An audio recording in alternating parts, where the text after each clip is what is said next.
بسم اللہ الرحمن الرحیم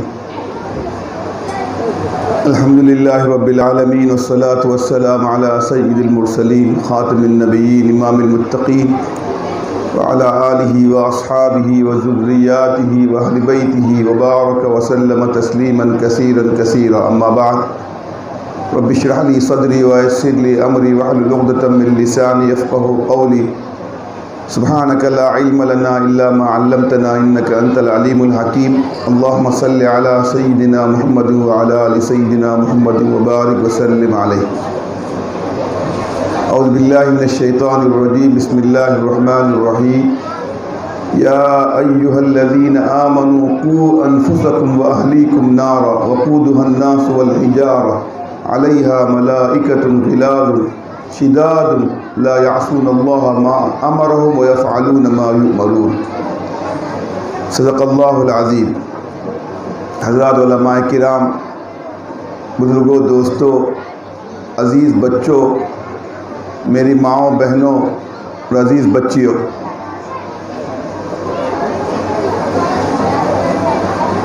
اللہ تعالیٰ کے تعلق سے ہمارے ایمان کا ایک حصہ یہ ہے کہ اللہ عبادت کے تنہا لائق ہیں، اللہ کے برابر کوئی نہیں ہے۔ اسی طرح اللہ کے تعلق سے ہمارے ایمان کا جز یہ ہے کہ ومن اصدق من اللہ حدیثا ومن اصدق من اللہ قیلا، اللہ سے بڑھ کر سچ بولنے والا کوئی نہیں، اللہ سے بڑھ کر سچی گفتگو کسی کی نہیں۔ یہ بھی ہمارے ایمان کا حصہ ہے، اللہ تعالیٰ نے فرمایا۔ اب اس کی روشنی میں آپ سے ایک بات پوچھتا ہوں۔ اللہ تعالیٰ فرماتے ہیں اے ایمان والو، تم اپنے ہاتھ سے اپنے بچوں کو جہنم کا ایندھن بناتے ہو۔ اپنے بچے کو کوئی نقصان پہنچائے، بظاہر بات سمجھ میں نہیں آتی، بچہ بچہ ہی ہوتا ہے۔ ماں کی ممتا کسے کہتے ہیں؟ زخم پہنچانا والد اور والدہ کی طرف سے بچے کے حق میں کیا ممکن ہے؟ بظاہر مشکل ہے، ممکن نظر نہیں آتا۔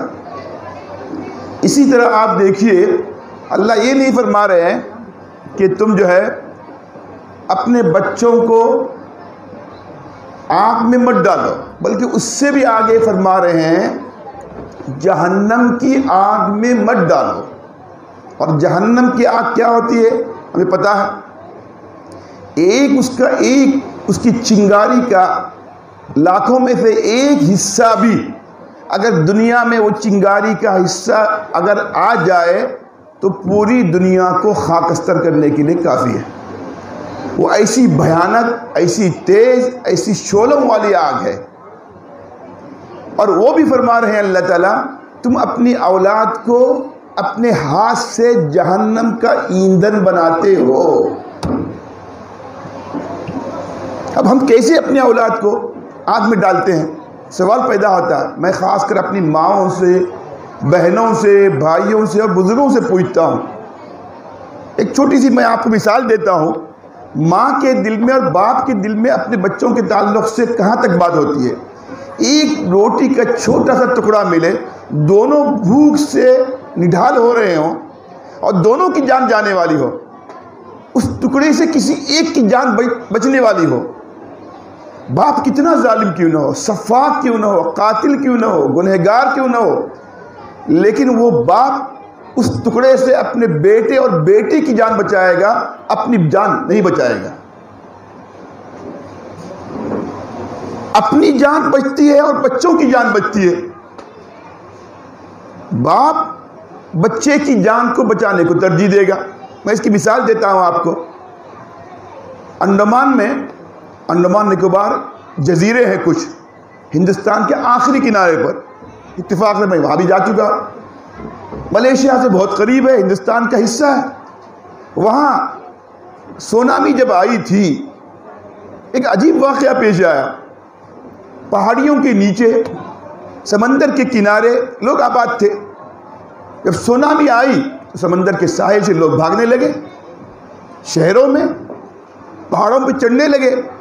ایک ماں جو سمندر کے کنارے پہاڑ کے نیچے رہتی تھی، اس نے جب تیزی سے طوفان کو اپنے سامنے آتے دیکھا تو سب کی طرح وہ بھی اپنے 2 بچوں کو لے کر اوپر چڑھنے لگی۔ اس کے آس پاس رہنے والے پڑوسی بھی چڑھنے لگے، وہ اوپر چڑھ گئے، اور یہ عورت جو ہے اپنے دونوں بچوں کو سنبھال نہیں پا رہی تھی اور اوپر چڑھ نہیں پا رہی تھی۔ ایک شریف، بامروت، بااخلاق انسان نیچے اترا، حالانکہ سیلاب قریب پہنچ چکا تھا، طوفان اس کو بھی گھیرنے والا تھا۔ اس کو بچانے کے لیے وہ آیا، اس نے کہا بہن جی جس حالت میں تم اوپر چڑھنے کی کوشش کر رہے، ایک تو تم عورت ہو، عورت کو چڑھنا پھر ایک بچے کے ساتھ نہیں بلکہ 2 بچوں کے ساتھ، ایک دائیں ہاتھ میں ایک بائیں ہاتھ میں، ایک جو ہے کیا 6 مہینے کا ایک 18 مہینے کا بچہ اوپر چڑھنا اور گھبراہٹ میں چڑھنا، بہن جی اس حالت میں تم چڑھتی رہو گی، پیچھے سے سونامی آ جائے گی، تم تینوں کو بہا لے جائے گی۔ ایسا کرو بہن جی ایک بچے کو نیچے چھوڑ دو، کم از کم تمہاری جان بچ جائے گی، تمہارے لیے چڑھنا آسان ہو جائے گا۔ اس نے دیکھا واقعی اگر میں ایک بچے کو نیچے چھوڑ دیتی ہوں تو میرا وزن کیا ہو جاتا ہے، کم ہو جاتا ہے، اور میں اوپر چڑھ سکوں گی، اور اس کو یقین تھا 2 میں سے کسی ایک بچے کو چھوڑنے پر میری جان بچ جائے گی۔ لیکن ماں کی ممتا نے گوارا نہیں کیا، دونوں بچوں کو لے کر چڑھنے کی کوشش کرتی رہی، اور پیچھے سے جو سونامی نے آ کے ان دونوں کو ماں سمیت ہلاک کر دیا۔ ماں نے اپنی جان دینا گوارا کیا، لیکن اپنے ہاتھ سے اس پانی کے جو ہے طوفان کے اندر اپنے بچے کو ڈال کر اپنی جان بچانا گوارا نہیں کیا۔ ماں ہوتی ہے، ایسی ماں سے اللہ مخاطب ہے، ایسے باپ سے اللہ مخاطب ہیں۔ کیا کہہ رہے ہیں؟ تم اپنے بچوں کو جہنم کا ایندھن بنا رہے ہو۔ جہنم کا ایندھن کیسے بنیں گے؟ ہم نے ان کو ایسی تعلیم دے دی جس تعلیم کی وجہ سے وہ جہنم کے مستحق بن گئے۔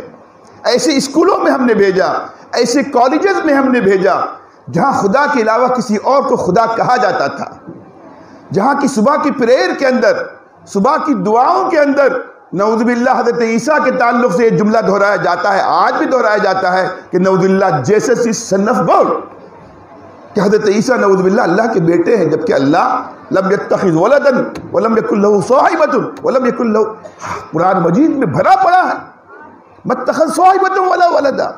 اور اتنا غصہ آتا ہے اللہ کو اگر کوئی کہے نعوذ باللہ اللہ کے بیٹے ہیں، اللہ کی بیٹی، اللہ کی بیوی ہے، اور ہمارے بچے روز اسکولوں میں جا کر، کالجز میں جا کر اچھی تعلیم کے شوق میں ان جملوں کو روزانہ دہراتے ہیں، اور ان کے والدین سے کہا بھی جاتا ہے کہ بھائی صاحب آپ کا بچہ جس اسکول میں پڑھتا ہے اس اسکول میں صبح کی پریئر میں، ہم نے خود کہا ایک صاحب سے، ہمارے اسکول میں آئے داخلے کے لیے اپنے دوست کی سفارش کے لیے، اور جگہ نہیں مل رہی تھی، ہمیں ان سے واسطہ پڑتا تھا، ہم نے ان کے لیے کسی طرح گنجائش نکالی۔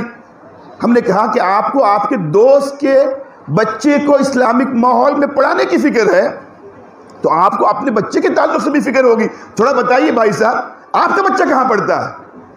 وہ بتانے کے لیے راضی نہیں ہوئے، مجھے معلوم تھا ہمارے شہر کے تھے، رہنے دیجیے مولانا پھر بتائیں گے، پھر انشاءاللہ میں نے کہا نہیں، آج آپ جو ہے جس طرح ان کی فکر سے آئے ہیں ہم بھی آپ کی فکر کریں گے۔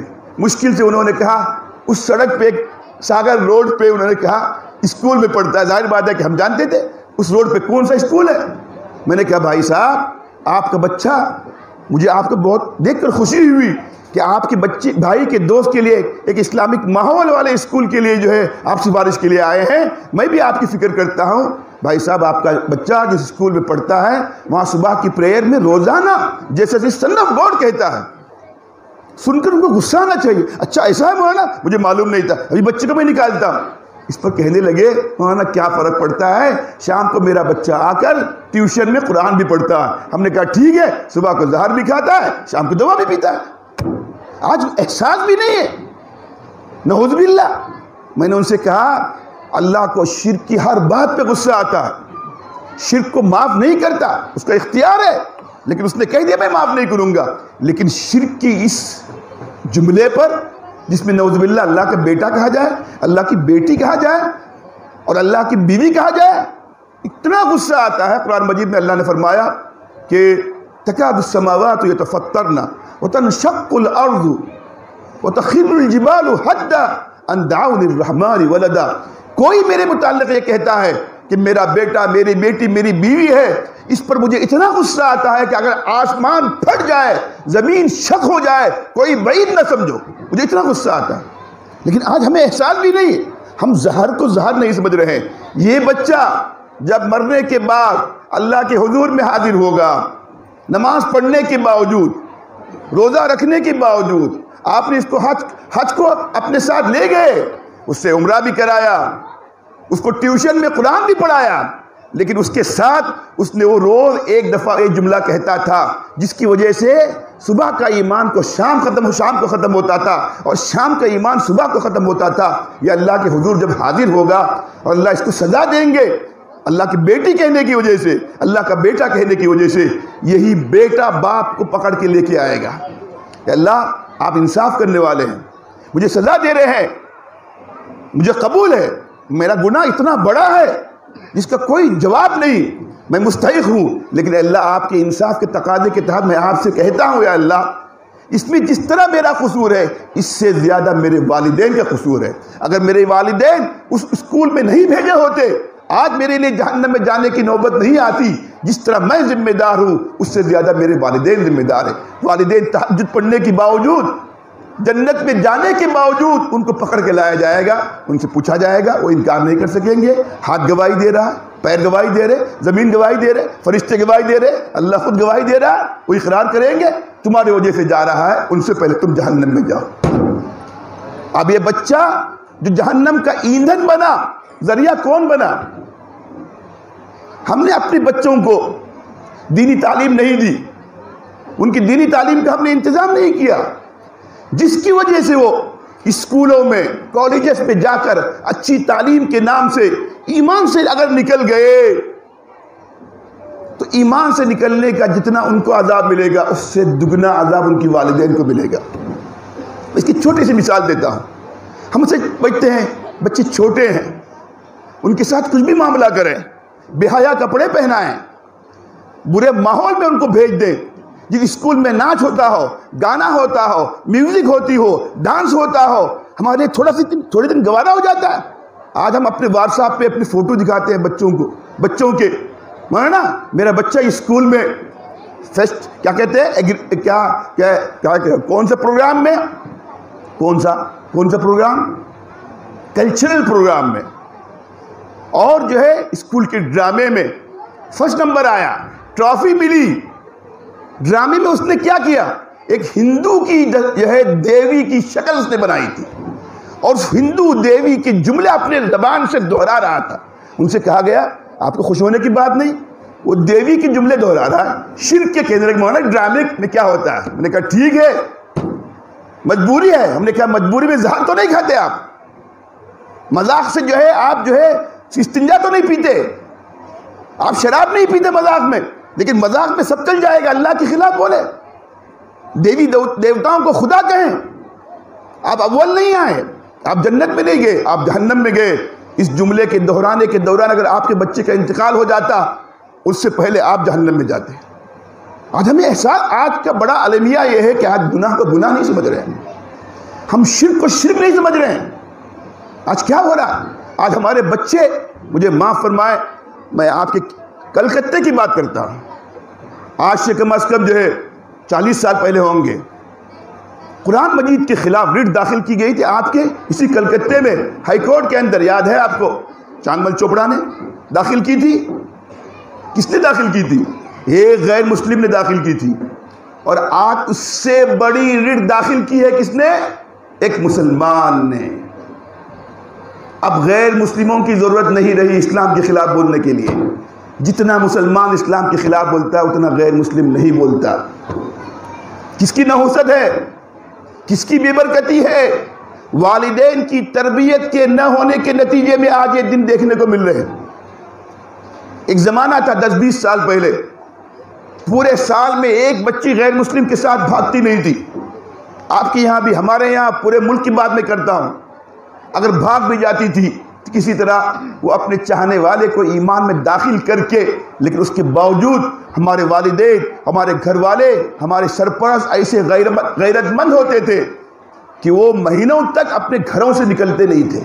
ان کے رشتہ دار مسجدوں میں نماز پڑھنے نہیں آتے تھے کہ میرے خاندان کی فلاں بچی بھاگ گئی مسلمان کے ساتھ.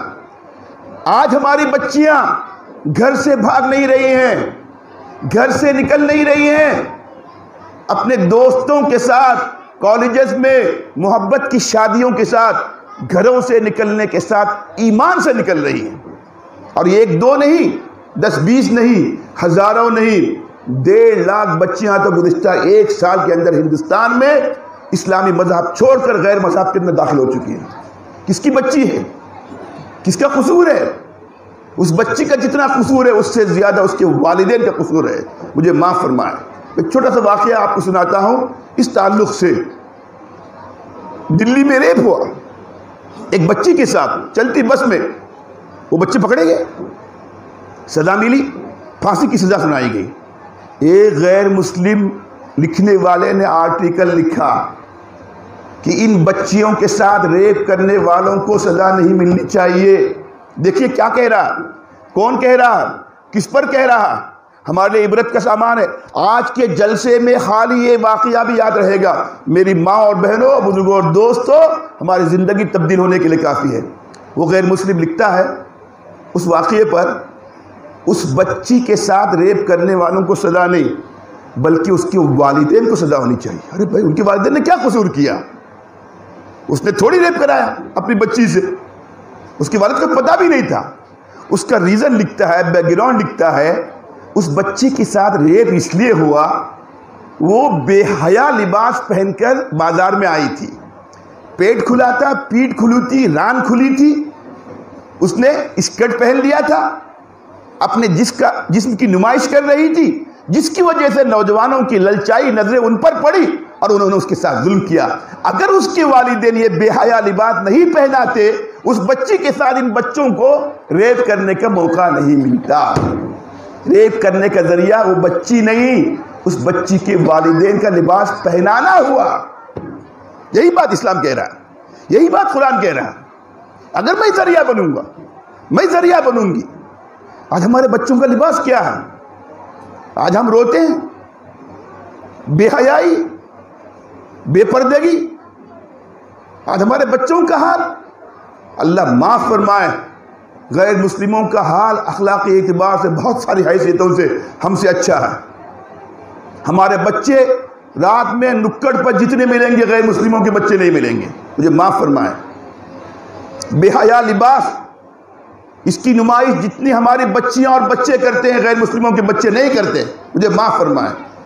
ہم ان اسکولوں میں داخل کریں گے جہاں کلچرل پروگرام کے نام سے گندے لباس پہنائے جاتے ہیں. میں اب جس شہر میں رہتا ہوں میں اس کے متعلق کہتا ہوں کتنی غیر مسلم لڑکیاں ہیں مسلم کالج میں اس لیے آتی ہیں کہ یہاں ان کے اخلاق محفوظ ہے.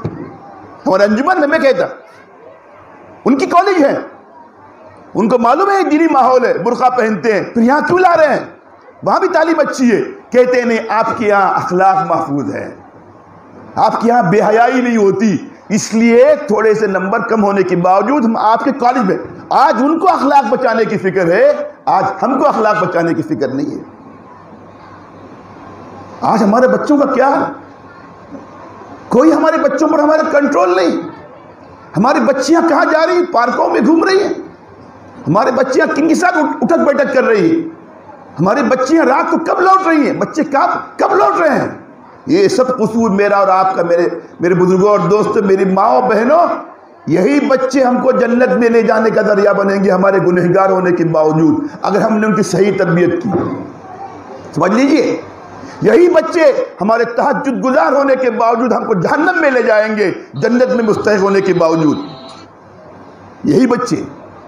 آج ہم روتے ہیں, حکومت قانون بنا رہی ہے, حکومت ایکٹ لا رہی ہے, حکومت یہ پارلیمنٹ میں بل پیش کر رہی ہے, سب اپنی جگہ.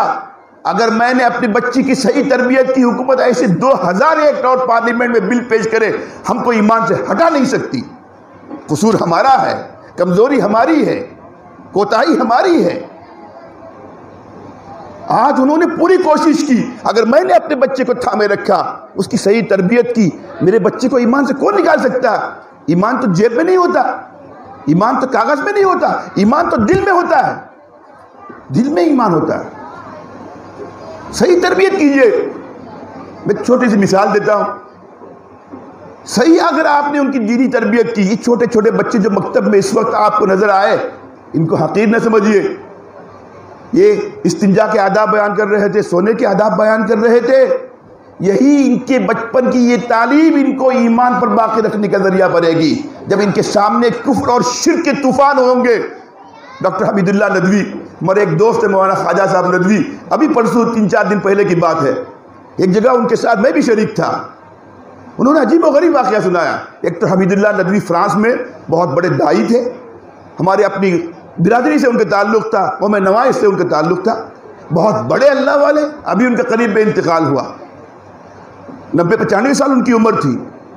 فرانس میں وہ اپنی بھتیجی کے گھر میں جو ہے پڑے ہوئے تھے، آخر میں وہ کئی سال تک کیا ہو گئے، بیمار رہے، لوگ ان سے ملنے جاتے تھے، وہ لوگوں کو پہچانتے نہیں تھے، کوئی سوال کرتے تھے جواب نہیں دیتے تھے، وہ اللہ کا ولی، اللہ کا دین کا داعی، جن کے ہاتھوں پہ لاکھوں لوگ مسلمان ہوئے، فرانس میں اسلامی انقلاب آیا جس کے ذریعے، لیکن آخر میں کوئی چیز ان کو یاد نہیں رہتی تھی، لیکن ایک چیز ان کو یاد رہتی تھی، بچپن میں مکتب کی پڑھی ہوئی کوئی بات ان کے سامنے کی جاتی تھی، اس کو دہراتے تھے، ہر چیز بھول گئے، ایک ہی چیز رہ گئی، ایمان ایمان ایمان۔ بچپن میں ان کے والدین نے ان کی تربیت کی تھی، پورے ذہن سے ان کا حافظہ ختم ہو گیا، ایک ہی چیز باقی رہ گئی، یہ مکتب کی پڑھی ہوئی، اس چیز کے بارے میں جب کوئی ان سے سوال کرتا فٹافٹ جواب دیتے تھے۔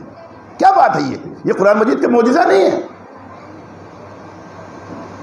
عجیب و غریب بات ہے۔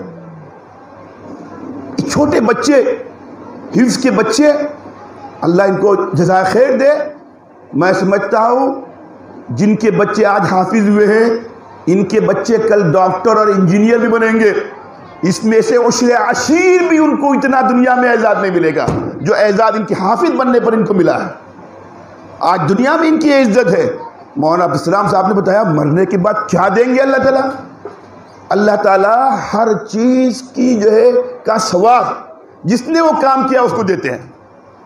میں نے کوئی نیکی کی، اللہ مجھے دیں گے، آپ نے کوئی نیکی کی، آپ کو دیں گے، لیکن ایک چیز ایسی ہے بزرگوں اور دوستوں، میری ماں و بہنوں، پلو میں باندھ کے لے جائیں، اس سے اللہ اتنا خوش ہوتے ہیں، جس نے وہ نیکی کی اس کو تو دیتے دیتے اتنا دیتے ہیں کہ انسان سوچ نہیں سکتا، لیکن اس نیکی کا جو ذریعہ اس کا باپ اور ماں بنی ہے اس کو بھی اللہ اتنا دیتے ہیں، اس کے تصور سے جنت میں جانے کا تصور پیدا ہو جاتا ہے۔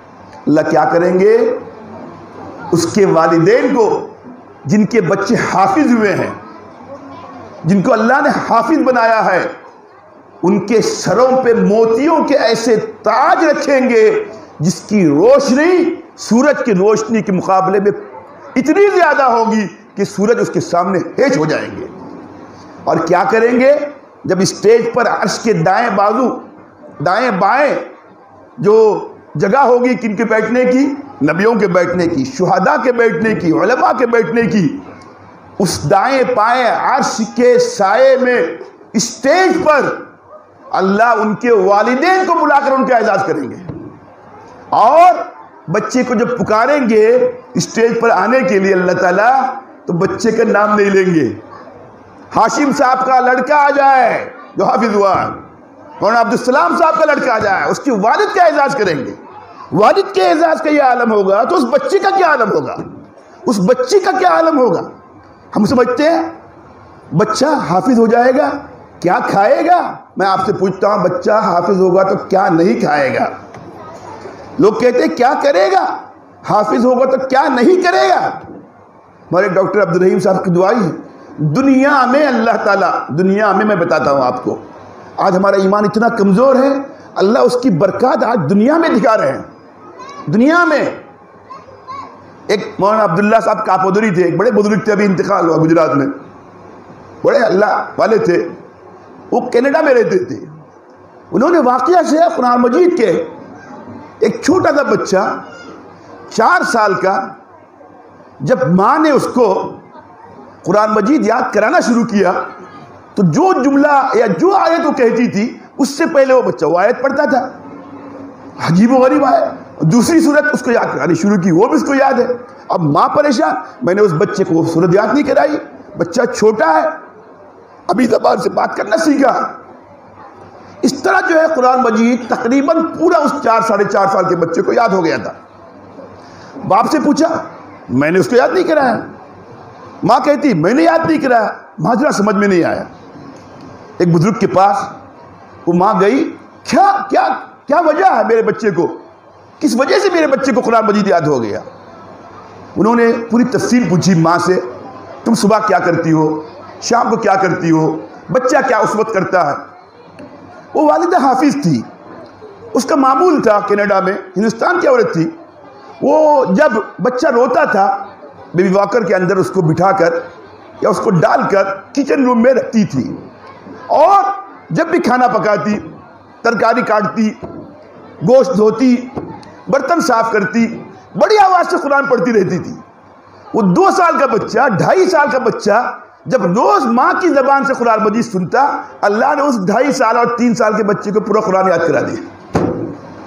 ماں کو معلوم بھی نہیں، کہنے لگی بزرگ نے، یہ آپ کا روز کا قرآن پڑھنا اس کے دلوں سے ٹکرا گیا، اس کے ذہنوں سے ٹکرا گیا، اس کے دل سے ٹکرا گیا، اور اللہ نے اس کو حافظ بنا دیا۔ یہ ہے قرآن مجید کا اعجاز۔ تو میں آپ کو بتا رہا تھا، میں ڈاکٹر عبدالرحیم صاحب کی دعائی ہیں، انہوں نے علی گڑھ میں گیا کئی دفعہ، ایک دفعہ کہنے لگے مولانا میرا بچہ ڈاکٹریٹ کر رہا ہے اور انگلینڈ میں ہے اس وقت۔ میں نے کہا کون سی بڑی بات ہے یہ، انگلینڈ میں جاتے سب جاتے ہیں۔ نہیں، کہنے لگے اس کا قصہ سنیے، وہ بڑے دیندار اور علی گڑھ کے سب سے ٹاپ لیول کے پروفیسر، انگریزی میں ان کی کتابیں، 6 مہینے انگلینڈ میں رہتے ہیں، 6 مہینے علی گڑھ میں، اکیڈمک اسٹاف کالج کے ڈائریکٹر، ہمارے خاص دوست، ہمارے اکیڈمی کی پوری کتابوں کے ترجمے وہی کرتے ہیں۔ تو کہنے لگے مولانا میرا بچہ جب انگلینڈ جانے لگا پی ایچ ڈی کے لیے، میں نے اس کو اجازت نہیں دی۔ سنیے کیا ہے، جب ماں باپ اور ان کے ماں باپ پھر ان کے ماں باپ جب صحیح بنیادوں پر بچوں کی دینی تربیت کرتے ہیں تو یورپ امریکہ میں جا کر کفرستان میں بھی بچہ داعی بنتا ہے، اور مسجد کے پڑوس میں رہ کر بھی ملحد اور مرتد ہو جاتا ہے۔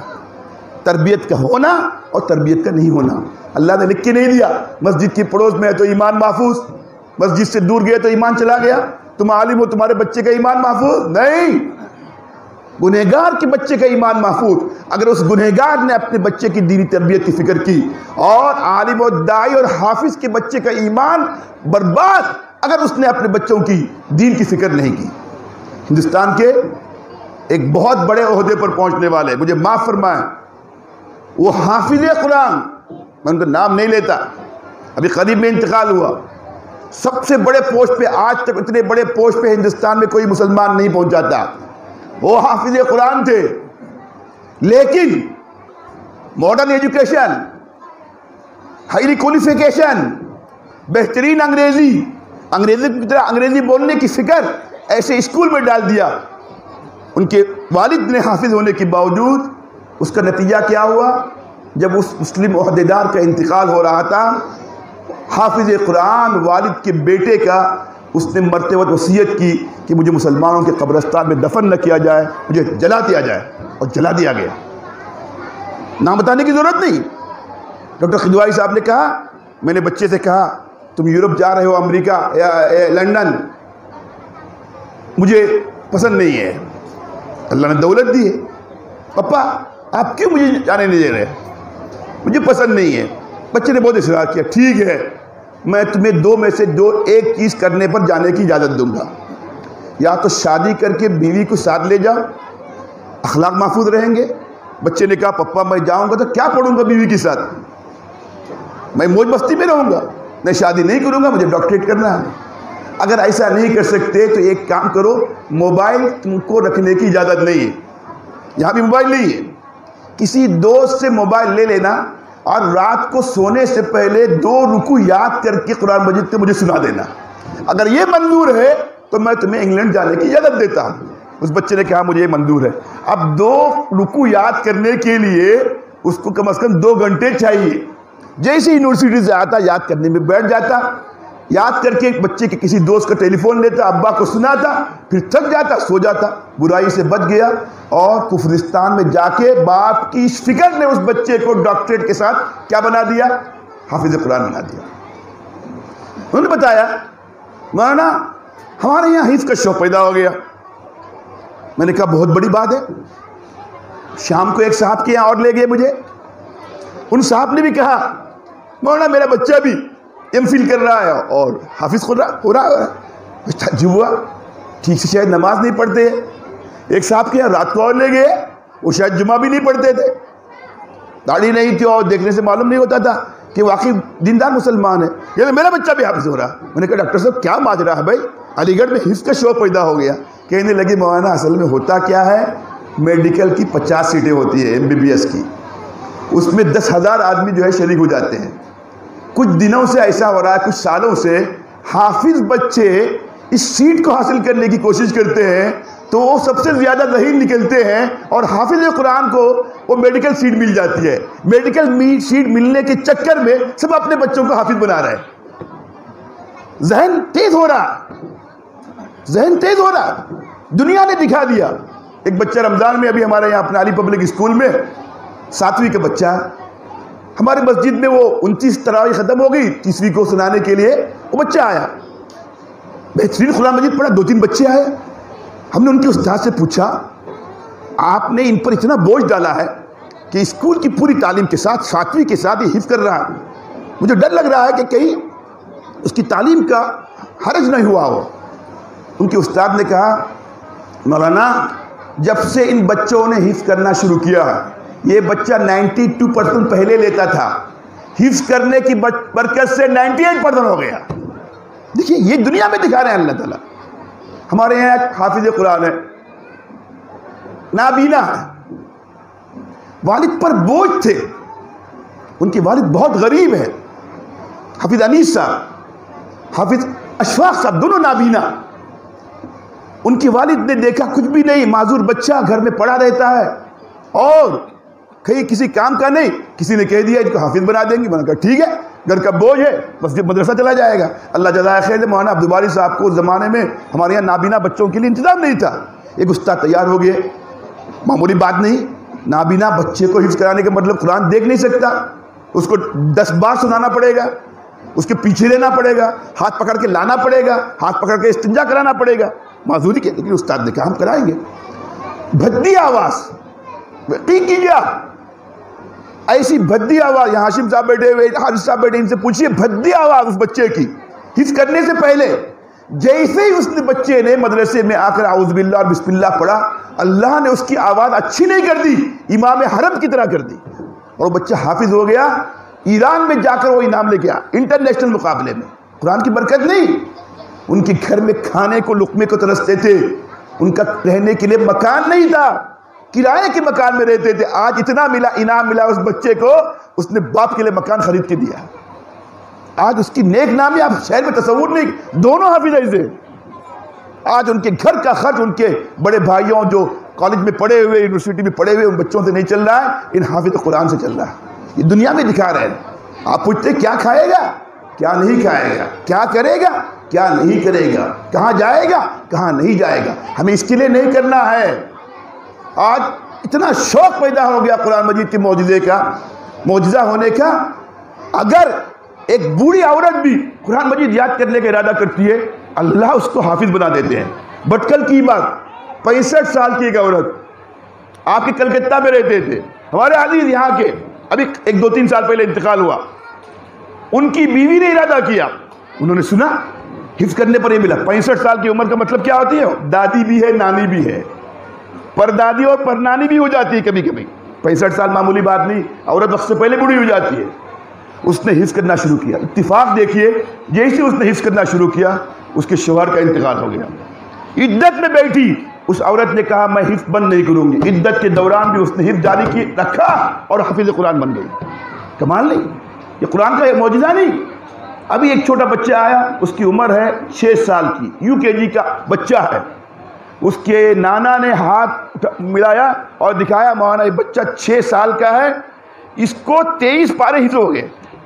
6 سال کی عمر میں 23 پارے حفظ کرنے کا مطلب 7واں سال مکمل ہونے سے پہلے اللہ اس کو حافظ کر دیں گے۔ معمولی بات ہے یہ؟ قرآن مجید کے معجزات، کوئی 40 دن میں حفظ کر رہا ہے، کوئی 45 دن میں کر رہا۔ ہمارے یہاں ایک عالم تھے ندوی، شاہین ندوی، انہوں نے حفظ کرنا شروع کیا، رمضان میں 1 تاریخ کو حفظ کیا، 26 رمضان سے پہلے حفظ مکمل ہو گیا، اس کے بعد ان کا انتقال ہو گیا۔ کہاں پہنچے ہوں گے وہ؟ جنت کے کس مرتبے پر پہنچے ہوں گے جن کو اللہ تعالیٰ نے۔ ابھی ایک بچہ آیا، میں بھی ختم قرآن کرنے گیا تھا، اس کی عمر 10 سال ہے، اس کے والد کا اکلوتا بیٹا ہے، مسقط میں رہتے اس کی والد، مجھے توفیق ہوئی، میں اس کے ساتھ شریک تھا، اس کے والد نے بتایا مولانا میرا ایک ہی بچہ ہے، میں آپ کے اسکول میں لایا تھا، آپ نے منع کر دیا، اگر ایک بچہ ہے اس کو دینی تعلیم دلائیے، آپ کے کہنے پر میں نے اس کو جامعہ میں ڈالا۔ اس بچے کا کمال نہیں تھا، یہ اللہ کی قدرت تھی۔ 5 دن کے آخری 5 دنوں میں حفظ کرنے کے لیے 6 دن باقی تھے اور 5 پارے باقی ہیں، اس 5 دن میں اس نے 5 پارے یاد کر لیے، پڑھ لیے۔ 1 پارا روزانہ یاد کرنے کا مطلب 10 سال کی عمر میں آپ تصور نہیں کر سکتے۔ آج اللہ مانگنے پر نہیں دے رہے ہیں، سوچنے پر دے رہے ہیں۔ میں حافظ ہو جاؤں گا تو کیا ہوگا؟ میرے والدین کو ملے گا۔ میرے بچے حافظ ہو جائیں گے تو کس کو ملیں گے؟ مجھے ملیں گے، لیکن میرے والد کو کیا ملے گا؟ اورنگزیب نے کہا میرے بچے حافظ ہو گئے، وہ مجھے جنت میں لے جائیں گے انشاءاللہ، لیکن میرے والد کا کیا ہوگا؟ ہندوستان کا اپنے وقت کا سب سے بڑا بادشاہ، سب سے بڑی حکومت، افغانستان اور نیپال اور پاکستان اور بنگلہ دیش، سری لنکا، بھوٹان، مالدیو، پوری حکومت پھیلی ہوئی، سب سے بڑی حکومت، سب سے طویل زمانے تک حکومت کرنے والا، اس نے جب سوچا مجھے حافظ ہونا، اتنا مشغول رہنے کے باوجود اورنگزیب رحمۃ اللہ علیہ نے حفظ کرنا شروع کیا اور وفات سے پہلے حافظ بن کے اس دنیا سے گئے۔ وہ ہو سکتے تو ہم نہیں ہو سکتے۔ آج طے کریں انشاءاللہ ہم میں سے، ہمارے خاندان میں ہر ایک بچہ انشاءاللہ حافظ قرآن بنے گا، اسکول کی تعلیم کے ساتھ۔ یہ بے حیائی کا زمانہ ہے میری ماؤں بہنوں۔ مولانا عبدالسلام صاحب، آپ نے کون سا علی اکیڈمی کھولی ہے، یہاں پر بیٹھے ہوئے ہمارے علماء کرام، آپ طے کیجئے میری بچی 3 بجے آئے گی، 4 بجے تک کھانا کھائے گی، محلے میں کوئی بھی مکتب ہوگا، میری بچی آدھا گھنٹہ جا کے وہاں پر قرآن مجید 2-3 آیتیں یاد کرے گی۔ پھر دیکھیے 2-3 آیتیں، اس کا شوق 5 آیتوں میں، آدھے صفحے میں، 1 صفحے میں، پھر ایک دن آئے گا یہ بچی آپ کی آدھا گھنٹہ اس مکتب میں جا کر ایک دن میں 4 صفحہ یاد کرے گی۔ کالج کو پہنچتے پہنچتے انشاءاللہ آپ کی بچی BSc اور BA اور BCom کے ساتھ MCom کے ساتھ اس سے پہلے انشاءاللہ حافظ ہو جائے گی، اور یہ بچی جب حافظ ہوگی اس کے بچے بھی حافظ ہوں گے، یہ جنت میں جائے گی، اپنے والدین کے ساتھ، اپنے بچوں کے ساتھ پورے کنبے کو جنت میں لے جائے گی۔ تو ہم آج سے طے کریں، میں بات لمبی کرنا نہیں چاہتا، وقت ہو گیا، دوسری جگہ جانا ہے۔ ایک تو ہم طے کریں اپنے بچوں کی تربیت کے سلسلے میں کوئی کوتاہی نہیں کریں گے، ان کی نمازوں کی فکر کریں گے۔ ہماری بچیاں بڑی ہو گئی، خدا نخواستہ ان کی نماز قضا ہو گئی اور نماز قضا پڑھنے کے ان کا عذاب ہوا تو وہ عذاب ان کے ساتھ مجھے بھی ہوگا، میں اس میں کوئی لاڈ پیار نہیں کروں گی۔ مردوں کے لیے جماعت معاف نہیں ہے، مسجد قریب گھر سے دور بھی ہے تب بھی اس کو مسجد میں جا کے جماعت کے ساتھ نماز پڑھنا ضروری ہے، ورنہ حضور اکرم صلی اللہ علیہ وسلم نے فرمایا لکڑی میں آگ لگا، اس آگ میں اس شخص کو ڈالو جو اذان سننے کے باوجود مسجد جا کر جماعت کے ساتھ شریک نہیں ہوتا۔ آج ہماری جماعتیں چھوٹ رہی ہیں، بچیوں کی نماز قضا ہو رہی ہے۔ کیوں قضا ہو رہی ہے؟ رات کو دیر سے سوتے ہیں، جلدی سوئیں گے جلدی اٹھیں گے۔ آج ہم طے کریں کہ انشاءاللہ ہمارے گھر میں کوئی بے نمازی نہیں ہوگا۔ آج رمضان آ رہا ہے، ہم طے کریں 7 سال سے اپنے بچوں کی تربیت کریں گے، ہمارے بچے رات کو جلدی سوئیں گے، کسی کے ساتھ گھومنے نہیں جائیں گے، رات میں گھر میں جلدی آئیں گے، کھانا کھا کے ادھر ادھر فالتو باتیں نہیں کریں گے، بے حیا لباس نہیں پہنیں گے، غلط صحبت میں نہیں جائیں گے، غلط اسکولوں میں نہیں جائیں گے۔ یہی بچے ہم کو گنہگار ہونے کے باوجود اللہ کے فضل سے ہمارے لیے جنت میں جانے کا ذریعہ ہوں۔ اگر ہم نے کوئی کوتاہی کی، ہم تو عالم ہیں، ہمارے بچے دیندار ہیں۔ حضرت امام بخاری کے گھرانے میں الحاد آیا، حضرت ابراہیم کی اولاد میں جو ہے کفر باقی رہا۔ اللہ کی کوئی طرف سے کوئی اس کا وعدہ نہیں ہے ایمان پر باقی رکھنے کا، اللہ جس کا چاہے ایمان باقی رکھے گا، اور جو قدر نہیں کرے گا اللہ اس سے ایمان چھین لے گا۔ تو ڈرتے رہنے کی ضرورت ہے۔ بس میں اپنی بات لمبی نہیں کرتا، میں مبارکباد دیتا ہوں اس مدرسے کے ذمہ داروں کو، انہوں نے کوششیں کی۔ اگلے جلسے میں 2 بچے نہیں انشاءاللہ، اگلے جلسے میں ہمارے صرف مدرسے میں آنے والے بچے نہیں، اگلے جلسے میں جتنے اسکول اور کالج کے بچے بچیاں جنہوں نے حفظ کرنا شروع کیا ہے، چاہے ان کے 2 پارے ہو، ان سب کو انعام دینا ہے۔ سب کو معلوم ہو جائے یہ کالج کی بچی ہے، یہ کالج کا بچہ ہے، یہ اسکول کا بچہ ہے، یہ اسکول کی بچی ہے، انہوں نے بھی قرآن مجید شروع کیا، چاہے ایک پارہ ہو جائے، چاہے 100 روپے دے، چاہے چھوٹا انعام دے، لیکن ان کی ہمت بڑھے گی، ان کی والدین کی ہمت بڑھے گی. پھر آپ دیکھیے بری صحبتوں سے بچیں گے، غلط وقت استعمال نہیں ہوگا، قرآن میں وقت لگے گا، غلط موبائل پہ نہیں جائے گا، یوٹیوب پہ نہیں جائے گا، واٹس ایپ پہ نہیں جائے گا، اچھی جگہ وقت جائے گا. پھر اس کے اندر پھر لذت ملتی جائے گی، اور قرآن مجید کی لذت کے سامنے کسی اور چیز کی لذت تصور نہیں کر سکتا. قرآن یاد کر کے دیکھے، یاد کروا کے دیکھے. انشاءاللہ ہم طے کریں انشاءاللہ اسکولوں کی تعلیم کے ساتھ، کالج کی تعلیم کے ساتھ ہمارے بچے انشاءاللہ پارٹ ٹائم حفظ میں ضرور جائیں گے. ہمارے ہر بچے حافظ قرآن بنے گی، ہمارا ہر بچہ حافظ قرآن بنے گا انشاءاللہ. اور ان بچوں کی تربیت کے سلسلے میں کوئی کوتاہی نہیں ہونے دیں گے. ان کی نمازوں کی فکر کریں گے، ان کی صحبت کی فکر کریں گے، ان کی کپڑوں کی فکر کریں گے، ان کے ساتھیوں کی فکر کریں گے. ان سب کے ساتھ اللہ سے دعا بھی کرتے رہیں گے. اپنے والدین کی طرف سے بچوں کے حق میں جو دعا قبول ہوتی ہے، حضرت دعا کیجیے ہمارے بچے کے لیے. ارے کیا بھائی آپ کی دعا سنتے نہیں کیا؟ اللہ ان کا ہے، حضرت کا ہمارا نہیں ہے کیا؟ اللہ سب کی، جو جتنا گنہگار ہے اس کی دعا اس سے پہلے سنتے ہیں. والدین کی دعا بچوں کے حق میں جتنی قبول ہوتی ہے کسی کی قبول نہیں ہوتی. ہم اللہ سے مانگ کے تو دیکھیں، اللہ کے رسول نے ہمیں سکھایا، کتنی پیاری دعا ہے. وہ دعا کرتے رہیں، اس دعا کی برکت سے اللہ قیامت تک آنے والی ہماری نسلوں کو ایمان پر اخلاق پر باقی رکھے. کیا دعا ہے؟ ربنا ہب لنا من ازواجنا وذریاتنا قرۃ اعین. کیا دعا ہے؟ ربنا ہب لنا من ازواجنا وذریاتنا قرۃ اعین.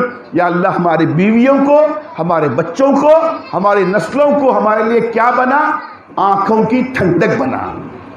انشاءاللہ پوری کوششیں، پھر یہ دعائیں، پھر انشاءاللہ ہمارے گھروں میں اللہ ولی پیدا کریں گے، مولانا علی میاں پیدا کریں گے، حضرت تھانوی پیدا کریں گے، مولانا الیاس صاحب پیدا کریں گے. اللہ کے ولی انشاءاللہ ہمارے گھر میں پیدا ہوں گے. ورنہ کوتاہی کی ہمارے انہی گھروں میں الحاد آئے گا اور ارتداد آئے گا. اللہ ہم سب کی حفاظت فرمائے.